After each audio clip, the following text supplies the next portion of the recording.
where climate change is stopped, where jobs are automated, and the things you find tedious are just instantly solved.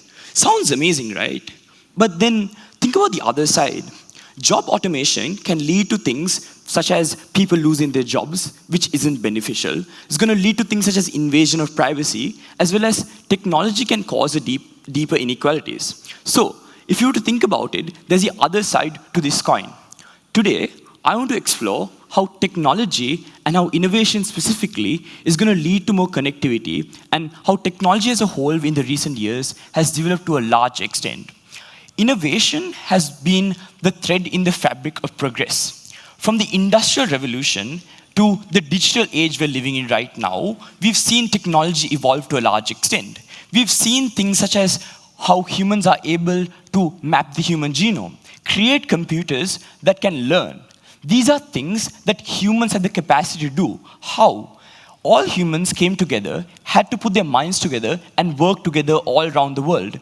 One idea from one country did not lead to this one specific innovation. Rather, it's a collective of people all around the world coming together of different variations of their ideas, putting it together that led to such innovations. And moving on, progress is inherently neutral. Progress is neither good nor bad. It's how we're going to use the progression that's going to lead to whether if it's going to be beneficial to society or not. So, the question becomes, how do we use these tools to connect each other? Take social media, for example. When social media first began, it was used as a tool to connect people. It used to connect people from all across the globe, weaving relationships. But now, when you take a look at it, it has led to a few problems, such as mental health issues, as well as misinformation. So, the question again becomes, how do we utilize such tools to connect us for the better? We, as future leaders and innovators, need to be responsible as well as mindful on how we utilize such technologies, specifically when it comes to biases. If you take AI in itself, AI inherently is trained on a set of data, which means the data that the designers used or the ideas of the developers are inherently within AI. So, think about this. If an AI program was asked to do things such as approve a loan or recruit someone for a job, if this AI were to have a social prejudice against a certain group of people, you're inherently making it worse for these people within your community.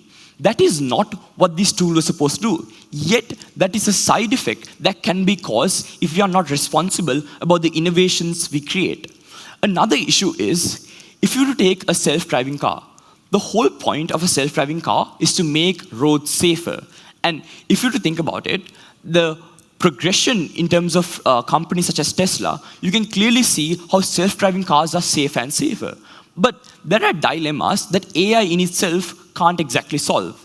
For example, should an AI car put the lives of its passengers over the pedestrians? Which should it choose? These are real-life questions that developers and innovators need to answer and yet can't figure out a proper answer. This is where innovation meets with connectivity, where innovation inherently allows for more and more people to be connected to each other. And if you were to think about this, when AI and technology can make the world a much better place, and this can also lead to things such as more collaboration within communities. We've seen people from all the way from Iran to Sri Lanka to communicate with each other over online technology. And it has also allowed for things such as education, specifically rural areas. The development in technology through things such as satellite Wi-Fi has allowed many people within rural communities to access things such as education, to access people around the world. So, the inherent benefit of such things is the fact of the matter being you are able to connect to people. And that is the advantage of technology. But there's again the other side of it, where if you were to take technology, it can lead to things such as bullying, and it can lead to things such as disparities. If you were to take technology, even though social media connects millions of people every single second, yet people feel more isolated than ever within current society. Why is that? That is an example of a side effect that is caused by technology. And that is what the issue today within today's world is, where you need to ensure as innovators and leaders that we take into mind how these technologies and inventions affect parties, especially the most vulnerable people within a given community. Because so far, the world has been evolving at a really, really great pace. However, if you were to neglect certain issues within society, you're only going to create one solution and cause three other problems. Take the example of environment. We all know climate change is a big issue. But the problem is many companies neglect this specific issue.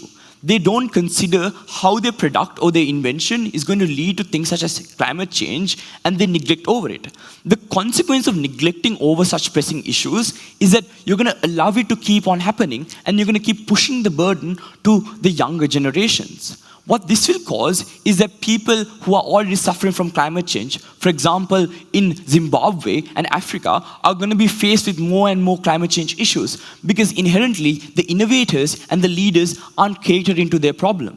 And that is something that we need to fight.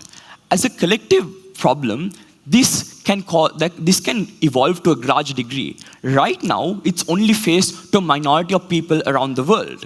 But if we don't consider this going to the future, it's going to cause more and more issues. So how do we ensure that this does not occur? The question lies in not just asking should we, but also can we. Just because we can do something doesn't mean we should do it. Take technology again. Again, we probably can develop many things. For example, autonomous weapons are a thing that is discussed within geopolitics today. Just because we can produce such a weapon does not mean we should do it, because the implications of such a weapon is to a large extent and is incalculable. You can't calculate how many innocent lives that's going to be lost if you were to use such technology. So the solution to such things is coming up with inventions of connectivity and collaboration where you are able to connect people from Sri Lanka to the USA, from the USA to China, where there's a global connection within people whilst ensuring these innovations doesn't put any part of society down. Then again, if you were to consider how the world is run right now, it is a capitalistic world, and the issue becomes, in a capitalistic world, people are driven by profits. Even if an innovation comes, people might alter this innovation so that it betters them in terms of profit rather than allowing for societal betterment. That is a large issue at hand where these big tech companies, especially within, for example, pharmaceutical as well as technology companies, you've seen how these companies have gone without legal regulation. For example, in the USA. And this has led to many people suffering at the lower ends. This is a specific issue that needs to be dealt with. So the question again becomes, why do these companies, how are these companies given this much of power where they evade regulation and they intrinsically harm the most vulnerable people? Invention needs to be controlled by corporations, governments, and innovators who have the idea of the most vulnerable in their head. Because connectivity inherently is beneficial, but that doesn't mean it can't be used for negative aspects. This has been the promising key issue within the globe today throughout the world. And I would like to note how many companies, especially within the Western worlds, are trying to solve this issue. However, it is still not discussed to a large extent of ensuring how innovation is going to lead to connectivity rather than disparities within society. Because the fabric of our society is built upon connections. We as individuals in a society need to talk to each other, communicate to each other, and work together.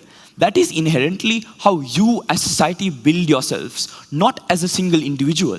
No, it is a collective effort that you come together to build with others.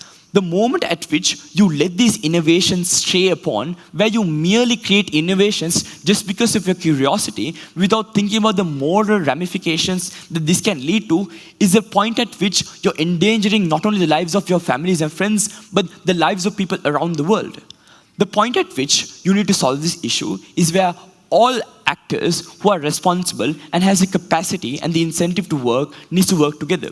This again looks like such as governments, corporations, and even you as individuals. Because at the end of the day, in this room, we're talking to the future leaders and developers and innovators. So I think it is fair to say that it is within our responsibility to ensure when we grow up, when we can innovate, when we can develop, we ensure to consider the implications, the long-term impacts that many people miss because they're simply driven by things such as profits. So, then again, like currently in the world, many people neglect this because of the society we live in, where people value money more than the possibility of helping each other out. That problem needs to be solved at the grassroots levels from the younger days in itself, where we need to build a society where we ensure to uplift each other through such innovations. I want to take down the path of going down about the innovations that has helped people immensely. If you were to take AI and technology, these technologies have connected many people, especially within Africa, where previously they did not have access to education. However, thanks to AI and technology, they have been able to translate many books into their own local languages. This has allowed these communities to access global information and global knowledge. So you intrinsically allow for better education through such technologies. These technologies can be used for helpfulness. Again, if you take irrigation farmers within Africa, they have been able to use technology and genetically modify crops to better allow for growing crops within dry seasons. Again, this is an implication of technology and how technology in itself has led to many benefits to humans as a whole. So, I just want to end with this, where we as innovators, we as developers need to ensure and consider the implications that's going to lead down to people at the vulnerable regions. Because at the end of the day, we might want to cater to ourselves, but as a society, you need to cater to every single one of your friends and your family as well as strangers. Because at the end of the day, to build a world, to live in a society among people, you need to be in harmony. You can't go in a path just on your own. You need to consider the aspects of other people's life. The more upliftment there is within society, not just yourself, but for other people, will end up in uplifting the whole of society in itself. So, with that, I would like to end by just stating, as the future leaders in this room, I think it is extremely important we consider the long-term impacts of any inventions that we're going to create, any developments we're going to create, and especially to the large stakeholders of governments and corporations, they need to have more responsibility in ensuring that innovation will lead to connectivity and will ensure the upliftment of society. Thank you.